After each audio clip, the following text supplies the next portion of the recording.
Scalpel. You looking at me, Diamond?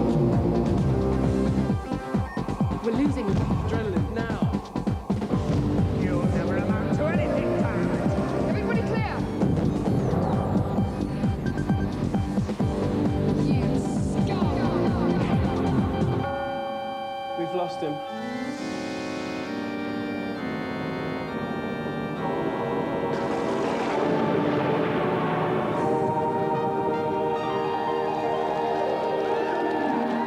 Even up in heaven, the postman's sack is every bit as bulging as anywhere else you can imagine.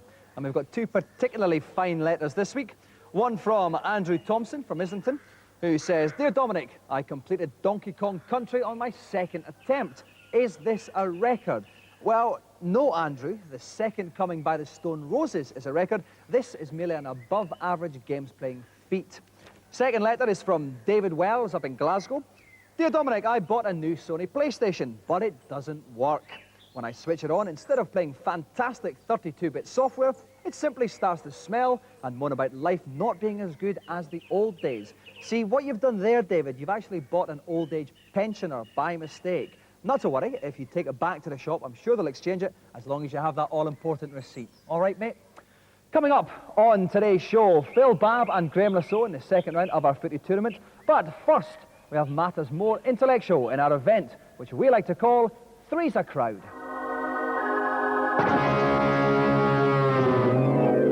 This event is only for those with nerves of steel. The game I've chosen is Puzzle Bubble, a charming Neo Geo game in which players have to destroy the advancing bubbles before they're squashed into oblivion. The beastly bubbles can only be dispatched in groups of 3 or more of the same colour. So it's only by shooting the right colour bubble in an existing group that their onslaught can be stopped.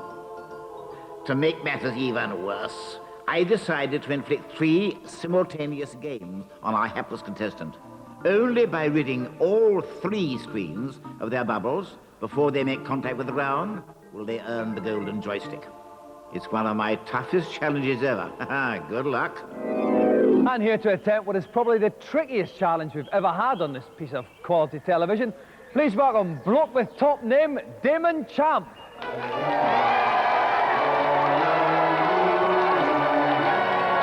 Welcome, Damon. Now, Damon, fantastically tough challenge this. I reckon you need to be quite fit. Do you exercise at all? Yeah, I try to exercise about 3 times a week at least. What kind of exercise is that? Regular exercise like push-ups, sit-ups. Do you pump iron at all? I've done a bit of weightlifting in the past, so I still do it from time to time. Quite a smart bloke? Yeah, I dress casually when I go out sometimes. I actually meant intelligence, but that's a very fine answer though, Damon. That's good. That's alert thinking. Right, well, listen, Damon, while you get ready to play, we'll take a look at this week's news.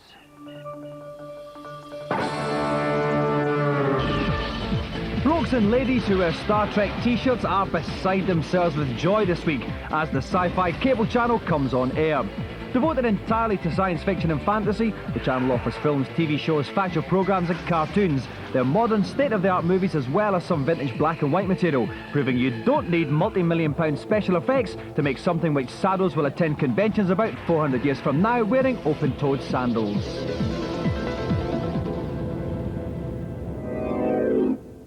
Virtua Cop 2, the long-awaited sequel to the arcade classic, quite literally ran along to an arcade show this month and said, "All right, guys, the standard Virtua Cop style remains with a real club bad guy day-out frenzy. There's also new features, including a subway train shootout. You can even relive those happy Paisley days with top car chase shooting action. People everywhere can expect to gather around this cabinet sometime next year." Meanwhile, in Japan, the We Love Toshinden But We're Bored with the Graphics gang are rejoicing over the free CD that comes with the Ultimate Fighting Guide tipbook. It contains a patch for the game, providing a choice of different outfits and even giving rather large heads to the characters. Whatever next?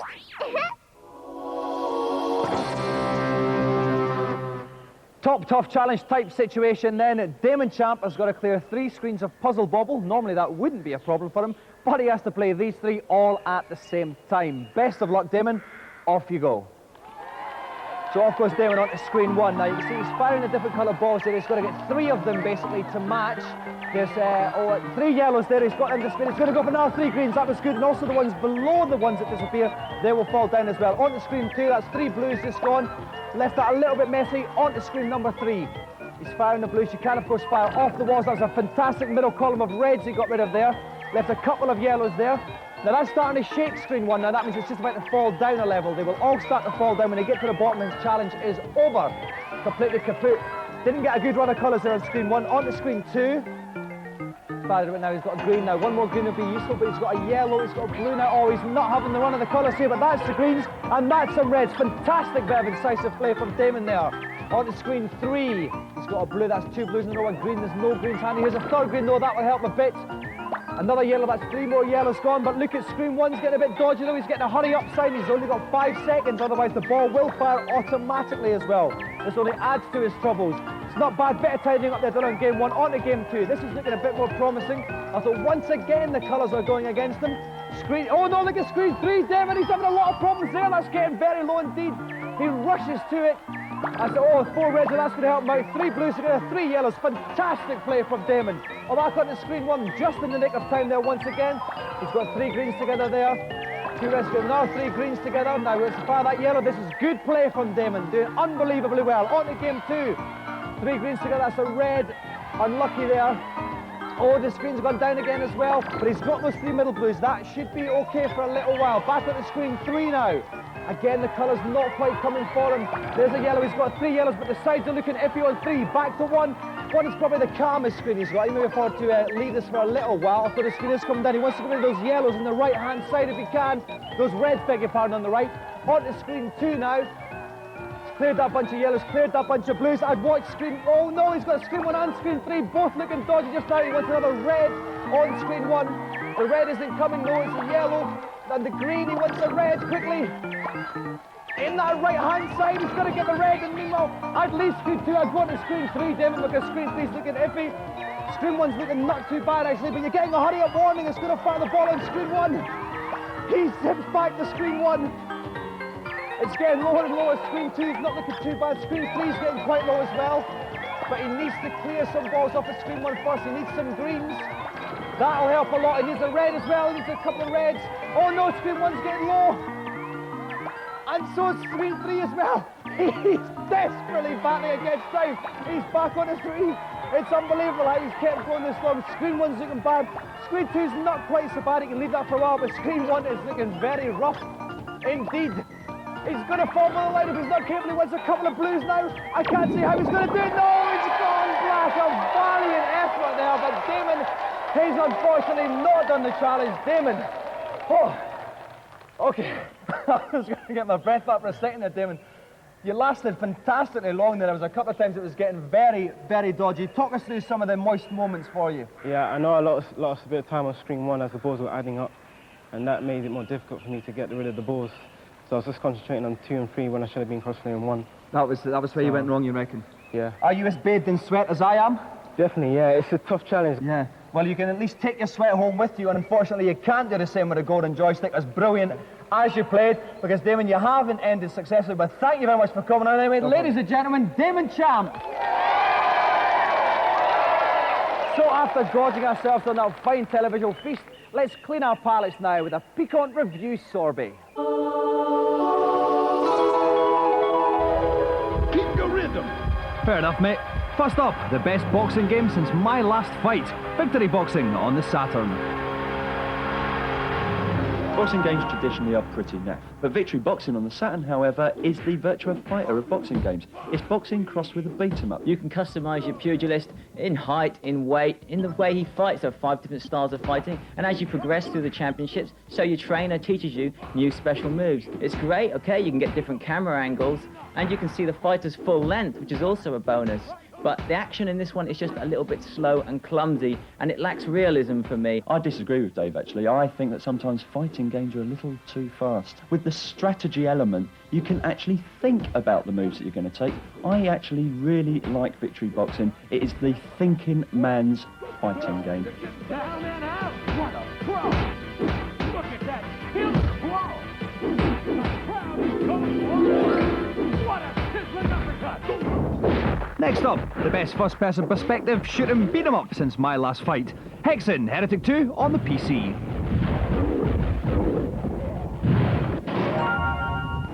Whereas Doom was just running around shooting things, Hexen, however, is actually far more complex than that. You have 3 characters to choose from at the beginning, all with their own individual abilities and weapons. The areas you're in are far more interactive. You can do things like shooting out stained glass windows, and the effects of some of the weapons and spells can only be described as truly evil. The mage has these glowing blue hands that fire huge shards of freezing power at your enemies. There's also the option to play in a cooperative mode as well as in the old Doom deathmatch. This is a truly huge and awesome game.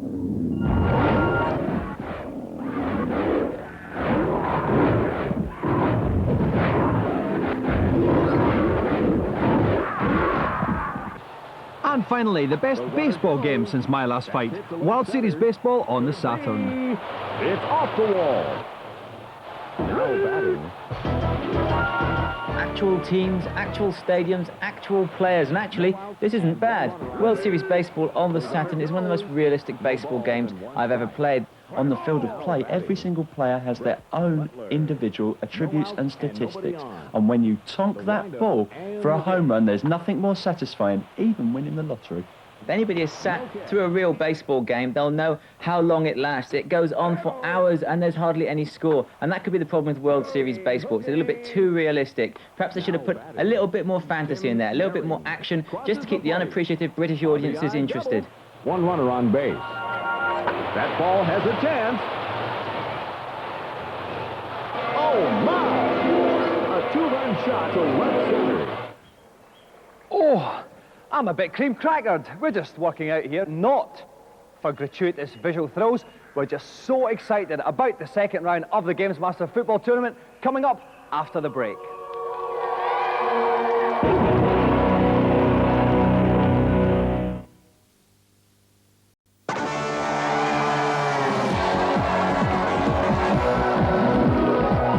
GamesMaster Stadium. We're quite literally 3 minutes 30 seconds away from kickoff, and if you wish to be pedantic, you can start your stopwatches now to see if I'm lying. The rest of you, though, can recline and see what slice of soccer Arcadia GamesMaster has in mind. The second round of our football championship will again be played on winning 11, and our players will have 2 halves to prove which of them is the master of the PlayStation pitch. Right, lads, let's give it 101%. Now, you may remember last week Dean Holdsworth narrowly pipped David Kerslake 1-0 in the first semi-final of the annual GamesMaster Football Tournament. This week we have a clash of the defensive titans for the second semi-final. Please welcome Graeme and Phil Babb.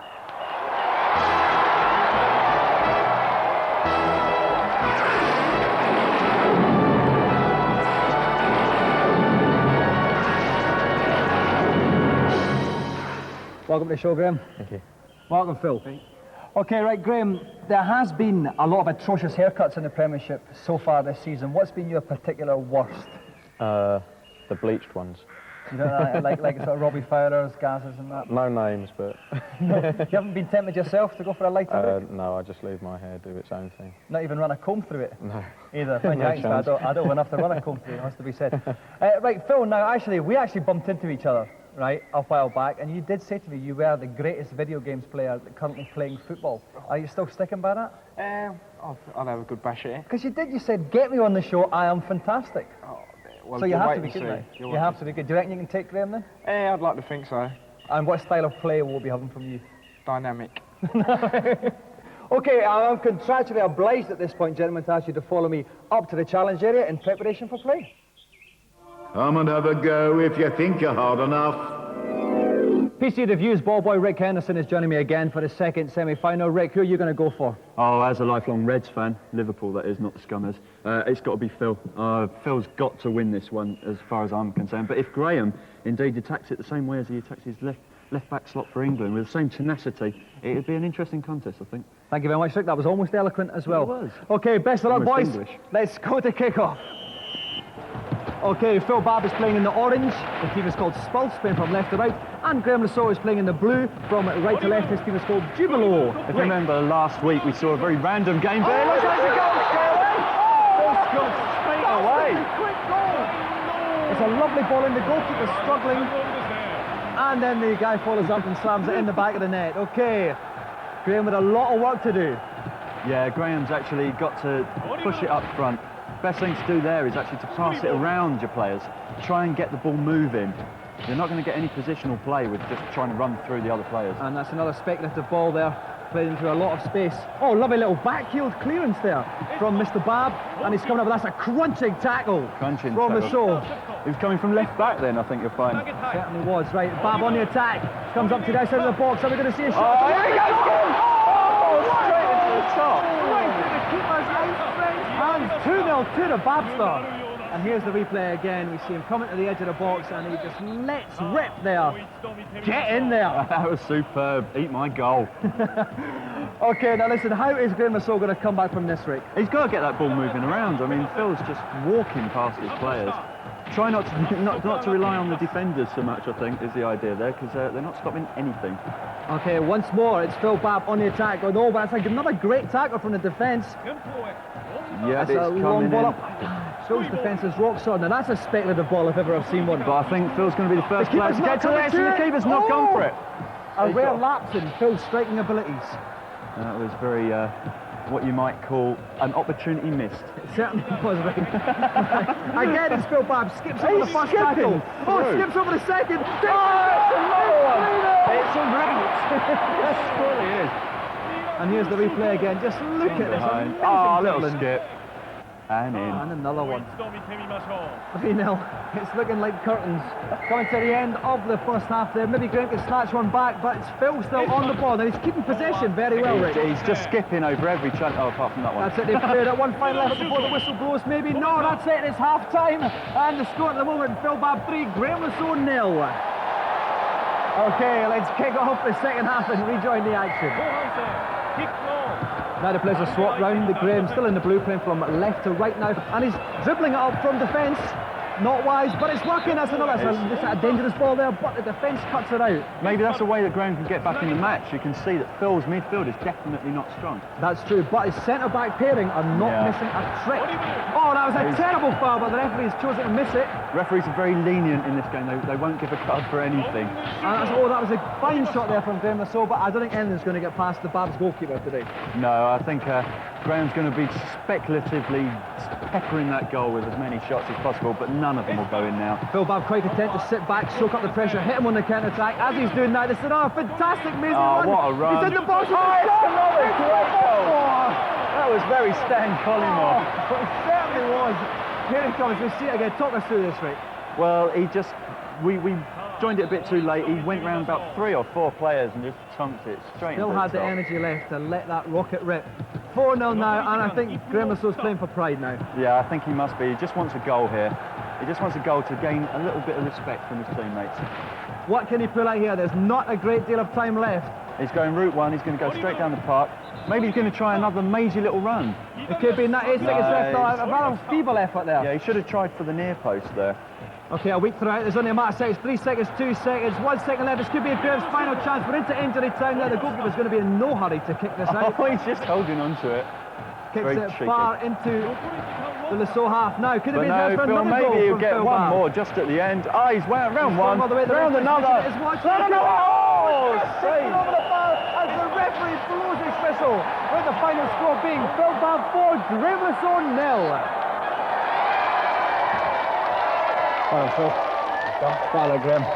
Right, Phil, we'll start with you. What can I say? Absolutely magnificent. What was the secret of your success? Bit of coaching from Robbie Fowler and Stan Collymore this morning, and put my shooting boots on and it seemed to work. But they didn't kind of influence you to change your hair at all? No, you're not going to follow suit with them. No, that's probably a good thing. Graeme, when was the last time you suffered a 4-0 defeat? It's been ages and ages ago. Yeah, it's been a little while. So what went wrong? I think someone was fiddling with my joystick. I'm sure. Well, enough about that. We don't want to get the tabloids involved in anything. We don't want to bring the game into disrepute. And we certainly don't want to be on right to reply again because we're a little bit bored of that having happened to us. Thanks so much for coming along anyway, Graeme. It's a pity you couldn't make it to the final, but there is a place in my Sunday league team this Sunday if you are free. See what I can do. Well, we'll have to test you out first, obviously. You can't just walk straight on that performance, I think I'm going to struggle. And Phil, we'll see you next week in the grand final. Okay. All right, thanks very much. Phil Babb, Graeme Le Saux. Now, as nice as heaven is, at times it can be duller than a very dull thing. That's why once a week I like to get out and about in a fantastic feature.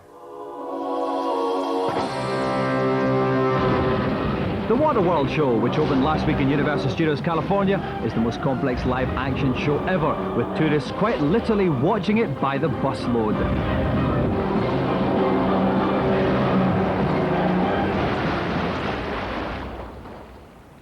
Right, today I am at the biggest, newest attraction in the world of amusement. This is the Waterworld attraction at Universal Studios in California. And don't tell my mum no, because she thinks I've just nipped out for a pint of milk. As always, thousands of hangers-on followed my every move, so I hid inside this green box until the show began. The future. The polar ice caps have melted, and the continents are deep beneath the waves in this place called Waterworld. I'm getting wet already.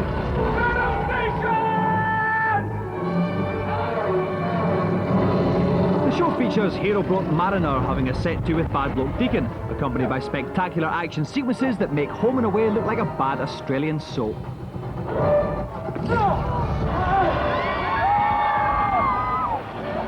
Split-second timing is required to coordinate the 8 stunt people and hundreds of special effects involved.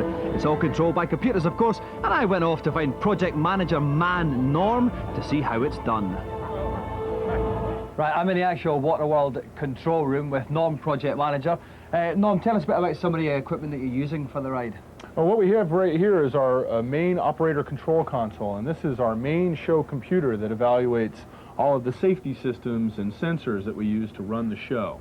We have a video surveillance system, and that allows us to see people underwater. That's our jet ski launcher. That's another underwater shot. Is it possible for anything to go wrong then with this? Well, with every show you have the human element. You've got 8 actors out there, you've got a stage crew of about 10 people. So more often than not, it's a factor of somebody not being on their button or an actor not being in the right spot, and the effect may not go. And out of all of the things that go on, what's technically the most difficult thing to pull off? What's the thing you're proudest of? Well, the thing that's technically most challenging in this show is launching our seaplane. It's a free-flying piece of metal that comes crashing through the wall and lands right in front of the audience. So is there any chance it could hit kind of bald Scottish blokes with glasses if they're sitting there? Or is it totally safe? No, actually it's totally safe. What'll happen? The worst thing that'll happen is it won't go. So you see the cameras there, so you can see it underwater and everything. That's right. You know how, like in swimming pools, they don't like it if you wee in the water? Yes, yes. Do you ever catch out any of the stunt guys? Well, no, we don't catch them on camera, but we've talked about putting that dye in the water The that purple turns stuff. red all the way around, but we haven't gone that far yet. Well, my pants were certainly moist from the experience, even if the actors weren't. Waterworld is by far the biggest entertainment spectacle to hit Los Angeles since the O.J. Simpson trial, only slightly more realistic. With blokes on fire, blokes fighting, and blokes generally falling out all over the place, Waterworld makes living in Paisley look like Toy Town. Just don't fly there in economy class. That's it for today. Don't forget, next week, Dean Holdsworth taking on Phil Babb, footballing it up the way God intended on Virtua Striker in our grand final. Remember, between now and then, kids, life is like a sofa. It's great until some fat bloke sits on you. Bye-bye.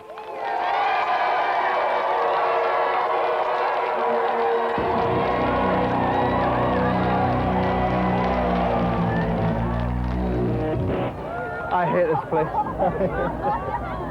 Oh no.